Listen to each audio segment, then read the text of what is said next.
আসসালামু আলাইকুম প্রিয় দর্শক, আপনাদের সবাইকে জানাই আন্তরিক শুভেচ্ছা ও স্বাগতম।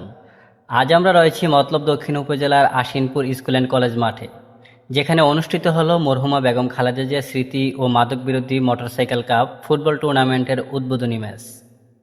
উদ্বোধনী খেলায় মুখোমুখি হয় শক্তিশালী দুই দল, ২১ ক্লাব চাঁদপুর এবং কুমিল্লা ইলিয়টগঞ্জ। শুরু থেকেই দুই দলই আক্রমণাত্মক ফুটবল উপহার দেয়, তবে তুলনামূলকভাবে ইলিয়টগঞ্জ দারুণ কিছু সুযোগ সৃষ্টি করেও ভাগ্যের সহায়তা পায়নি। একের পর এক দুর্দান্ত বাইসাইকেল শট, একাধিক অন টার্গেট আক্রমণ এবং ম্যাচের শেষ মুহূর্তে গোলবারে লেগে ফিরে আসা বল, সব মিলিয়ে গোলের দেখা আর পাওয়া হয়নি তাদের।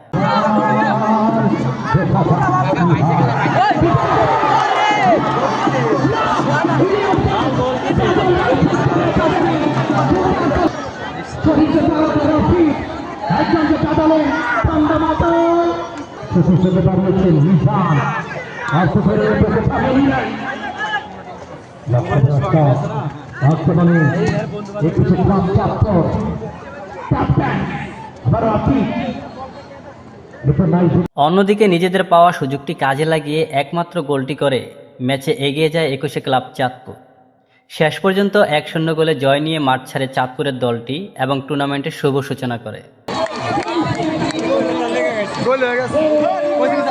এই রোমাঞ্চকর ম্যাচটি উপভোগ করতে মাঠে উপস্থিত ছিলেন আপনাদের সকলের প্রিয় wheel chair user Jamal Rana ভাই। তার উপস্থিতিও দর্শকদের মাঝে আলাদা উৎসাহ তৈরি করে। মতলব গোল্ড কাপ ফুটবলের পর এই টুর্নামেন্টের উদ্বোধনী ম্যাচকে ঘিরে ছিল ব্যাপক উৎসাহ উদ্দীপনা।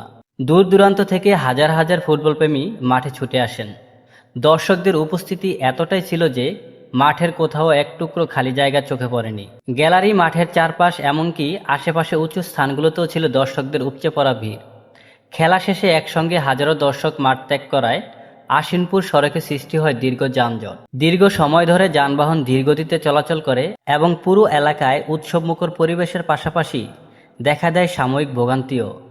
সব মিলিয়ে দারুণ প্রতিদ্বন্দ্বিতাপূর্ণ ফুটবল, দর্শকদের উন্মাদনা এবং প্রাণবন্ত আয়োজনের মধ্য দিয়ে সফলভাবে পর্দা উঠল মরহুমা বেগম খালেদা জিয়ার স্মৃতি ও মাদক বিরোধী মোটরসাইকেল কাপ ফুটবল টুর্নামেন্টের। এখন দেখার অপেক্ষা পরবর্তী ম্যাচগুলোতে কোন দল নিজেদের সেরা পারফরমেন্স দেখিয়ে শিরোপার পথে এগিয়ে যায়। ধন্যবাদ আপনাদের সবাইকে।